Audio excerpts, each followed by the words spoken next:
बिस्मिल्लाहिर्रहमानिर्रहीम अस्सलामु अलैकुम रहमतुल्लाह। चीफ जस्टिस कादिर फाइज ईसा ने जिस तरीके से जर्नलों को रगड़ा है, जिस तरीके से ब्यूरोक्रेट्स को रगड़ा है, अब चीफ जस्टिस कादिर फाइज ईसा ने जब देखा है कि मुझे तो एक्सटेंशन नहीं मिल रही, पूरे मुल्क के अंदर देखें रौला किस चीज़ का, पूरे मुल्क के अंदर मसला किस चीज़ का।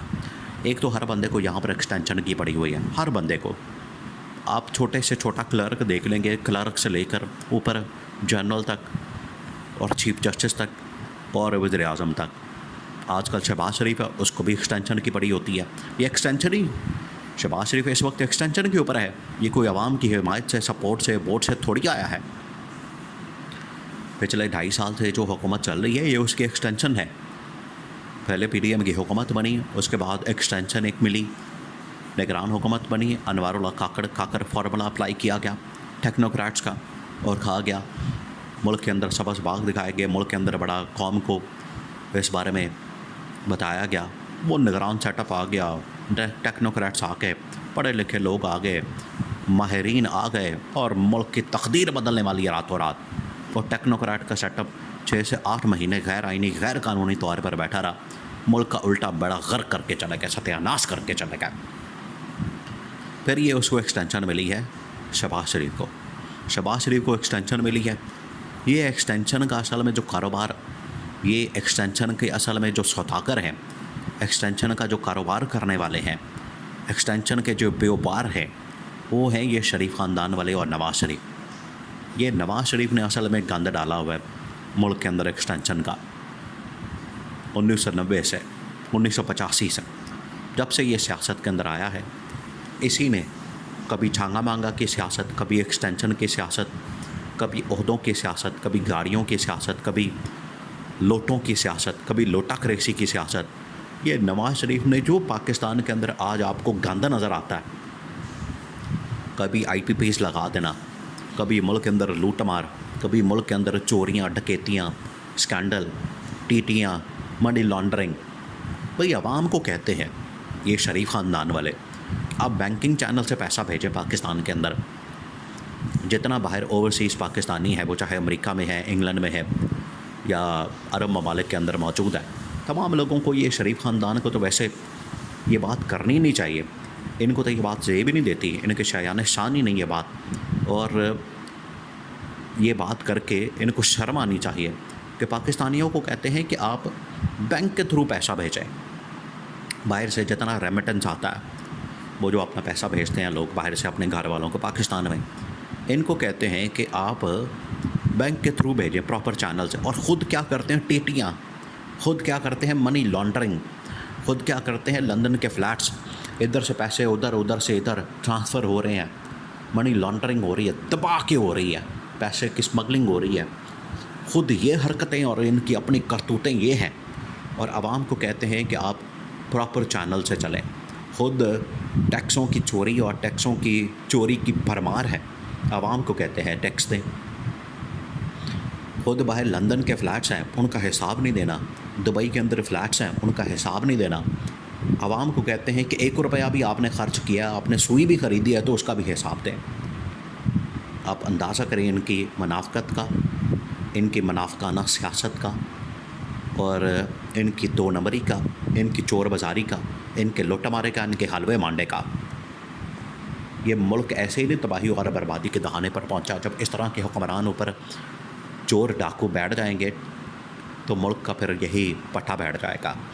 अब चीफ जस्टिस कादिर फाइज ईसा को इन लोगों ने अपने साथ जब मिलाने की कोशिश की, कादिर फाइज ईसा को इन्होंने कहा हुआ था कि हम आपको एक्सटेंशन दें। कादिर फाइज ईसा भी बेचारा भोलपन में बैठा रहा, मुझे एक्सटेंशन मिलेगी, मुझे एक्सटेंशन मिलेगी, हर रोज़ ही वो व्यर्थ कर रहा था उसका।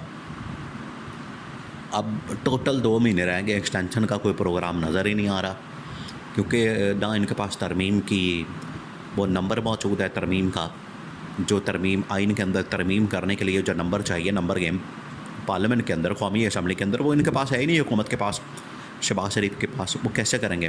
कादिर फाइज ईसा ने पहले तो शुरू में कहा कि जल्दी करें, मेरा वो तरमीम करें, टेन्योर ख़त्म हो रहा है, टाइम गुज़र रहा है। अब तो वो कॉल ही नहीं उठाते, फिर मिस कॉलें मारता रहा। अब तो उन्होंने कॉल उठाना क्या, शरीफ ख़ानदान ने नंबर ही बंद कर दिया और इसका बिल्कुल नंबर ब्लॉक कर दिया कादिर फाइज ईसा का। कादिर फाइज ईसा को गुस्सा चढ़ गया, कादी भाई जैसा तप गया, कादी भाई जैसा का दिमाग जो है वो फिर गया। उसने क्या ऐसी की तैसी एक केस में फिर उसने किसी को नहीं छोड़ा, किसी को नहीं बख्शा। उसने वज़ीर आज़म को कहा कि वज़ीर आज़म को साहब कहते हो तुम लोग, वो साहब है।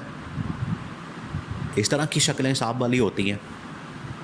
मैं शहबाज शरीफ को कह रहा था कादी भाई जैसा। फिर उसने जर्नलों को रगड़ा, तो जर्नलों को जब रगड़ा, जर्नलों के ऊपर जब इसने बात की है, तो उधर से तो इस्टेब्लिशमेंट ने कहा है कि काजी, और काजी बास आ जा, और काजी तेरी ऐसी की तैसी।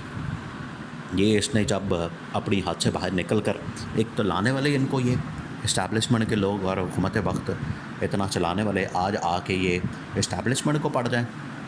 इस वजह से जनरल आसिम ने पैगाम भेजा बड़ा खुफिया तरीके से इसको कि बाज़ आ जा। ये जो जर्नलों के ऊपर तुमने बात की है, जर्नलों के ऊपर जो तुमने निस्तर बरसाए हैं तंज के, और ये जो जर्नलों की बात की कि मुल्क के अंदर जर्नल हुक्मरानी कर रहे हैं, मुल्क के अंदर हुक्मरानी और हुकूमत क्या जर्नलों के पास है या ब्यूरोक्रेट्स के पास है।